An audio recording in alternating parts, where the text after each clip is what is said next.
I'm converting the whole chapter force into the form of question answer, and this will be very helpful to the science student of different class and especially to the student who are appearing the SEE examination. And this is second class. I want to continue with the question. Okay, look at this.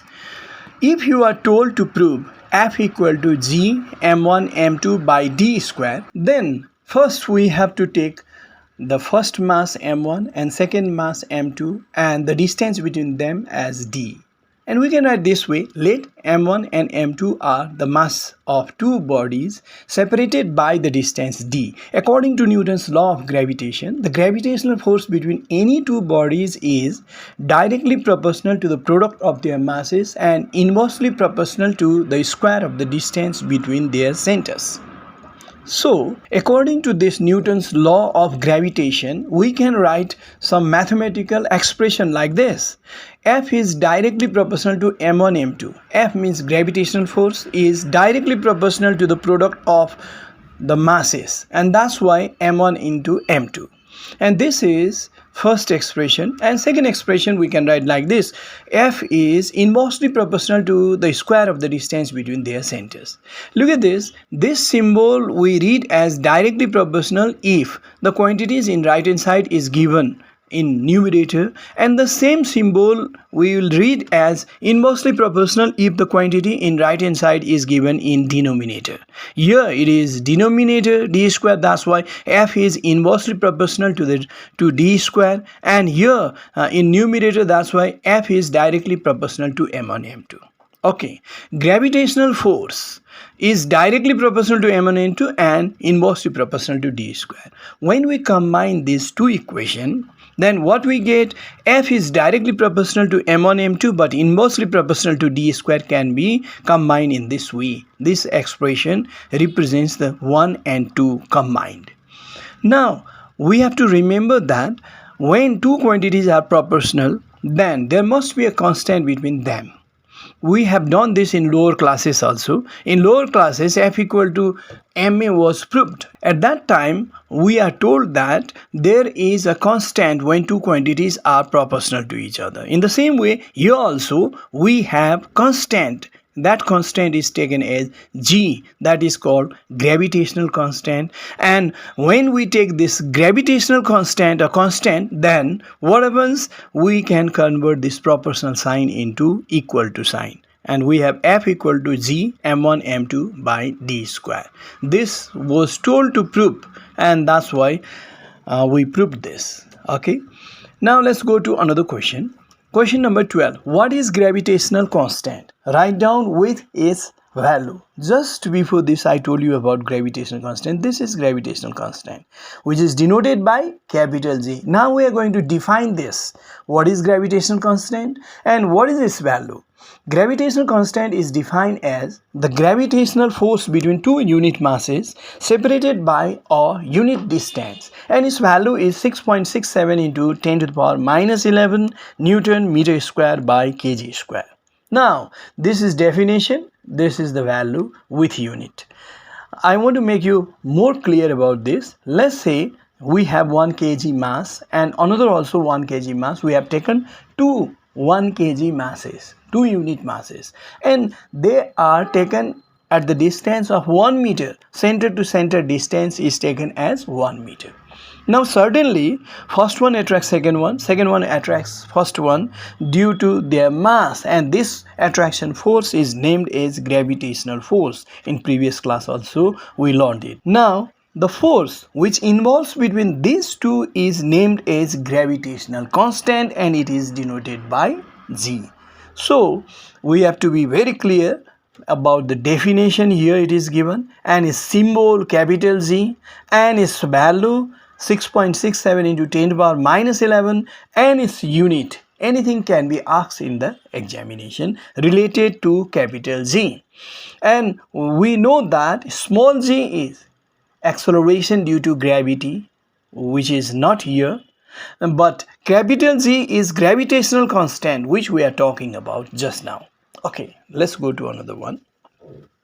In which condition gravitational force will be equal to the gravitational constant. Gravitational force is denoted by F. The symbol is F, it is force. And in which condition it is equal to gravitational constant means capital G. F equal to G. In which condition? This is the question, and we have to prove this with the help of derivation also. First, in which condition? We can say this way: when two unit masses are separated by the unit distance, then the gravitational force between them will be equal to the gravitational constant. Let two 1 kilogram masses are separated by the unit distance, that is 1 meter, like this. Two unit masses are separated by 1 meter distance, 1 unit distance, then m1 equal to 1 kg, m2 equal to 1 kg, and d is equal to 1 meter. Now, according to Newton's law of gravitation, F equal to G m1 m2 by d square. It was proved in previous class. We know about this.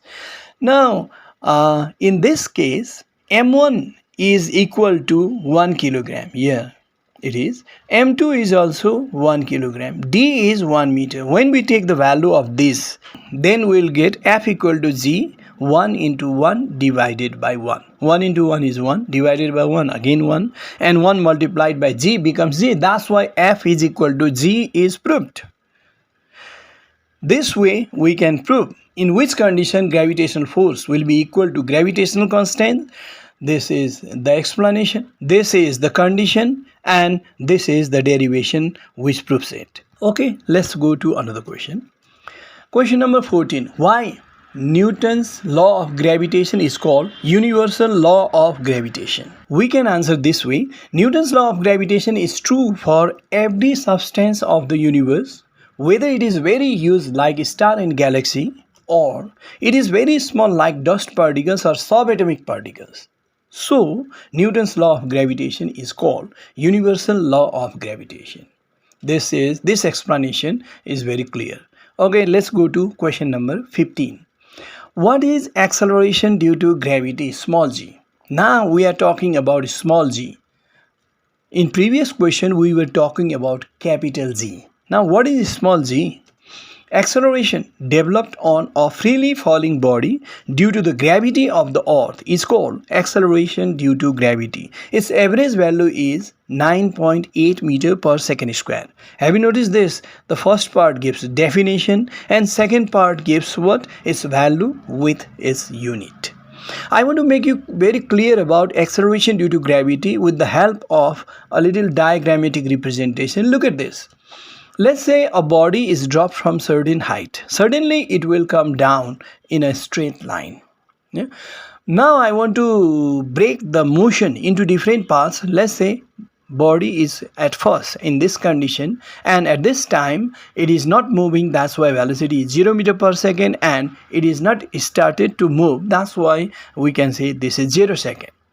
When it is dropped, then let's say exactly after 1 second, what is found practically, its velocity becomes 9.8 meter per second at the end of 1 second.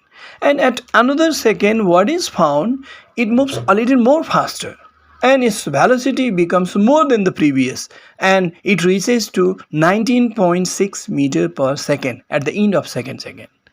Now it is continuously moving. When it drops further, then what is seen at the end of third second, 29.4 meter per second. Every second its velocity is increasing and increasing, and because of increased velocity in first second, what distance it covered is less than in second, and in third second distance covered will be high because velocity is increasing and increasing. Have you noticed this? Every second its velocity is increasing by 9.8 meter per second. Here it is increased from 0 to 9.8, and in second 9.8 to 19.6. It means 19.6 minus 9.8 means 9.8 meter per second is the increment. Again from 19.6 to 29.4, if we subtract 19.6 from 29.4, we will get 9.8. It means every second the velocity is increasing by 9.8 meter per second. That's why the body is accelerating with 9.8 meter per second square acceleration, and this acceleration is produced on this body because of the gravity force of the earth. So that's why the acceleration produced on a freely falling body or developed on the freely falling body is named as acceleration due to gravity, and it is denoted by small g, and its average value on the earth is found 9.8 meter per second square. Okay, let's move to another question. Write down the characteristic of acceleration due to gravity. What are the characteristics of acceleration due to gravity? Number one, it is a uniform acceleration. Why?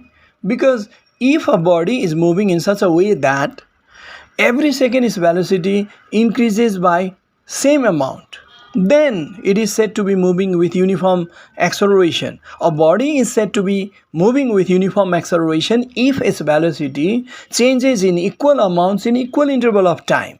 And in case of this acceleration due to gravity, in every second its velocity is increasing by 9.8 meter per second. That's why it has uniform acceleration.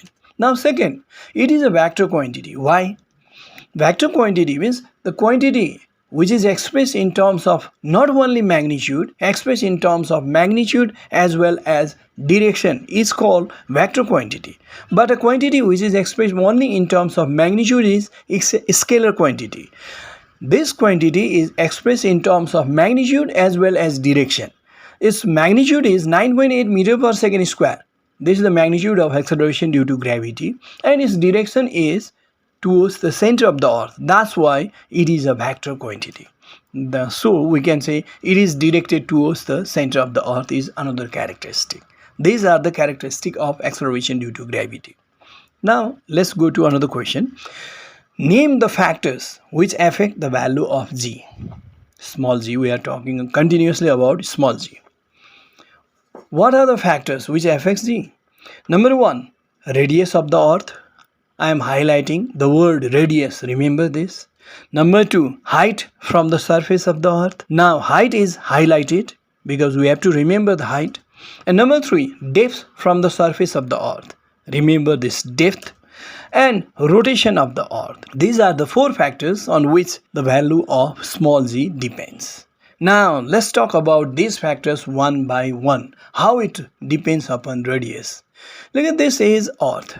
It is rotating around its axis. Now I'm talking about its radius, but first I want to say some other matter. This is north pole of the earth, and this is south pole of the earth, and this is a point on the equatorial region, another point on the equatorial region. The part of the earth which is bulged is equator. A line which joins these 2 points is equator, but the region, if we talk about this region which is bulged, we can say that equatorial region. Now let's talk about the radius of the earth. It is different in different parts of the earth. Radius at north pole is less, but as we move from north pole to this equatorial region, north pole to equatorial region, its radius keeps on increasing. Look at this, radius is more at equatorial region. It means earth radius is different in different parts of the earth. Now value of g at north pole is found 9.82 meter per second square.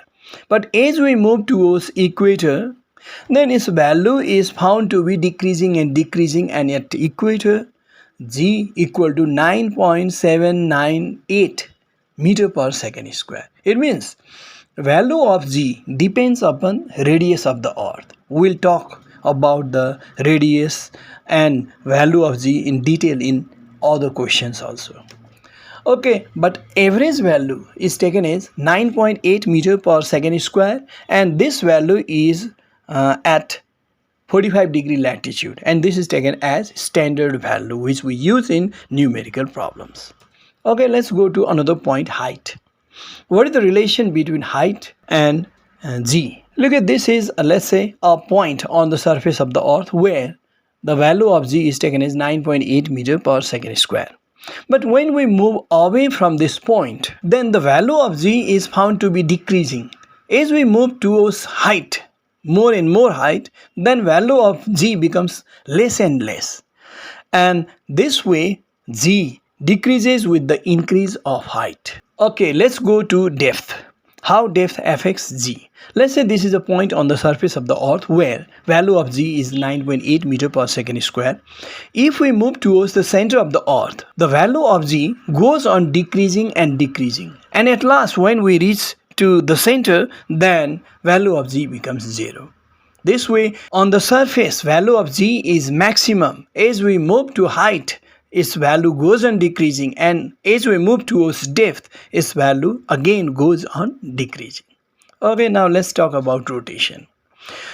Earth is rotating around its axis, and this way it is rotating, let's say, and because of its rotation, every object lying on the surface of the earth is rotating around a center. This circular motion produces a force on the body due to which the body tends to move away from the center.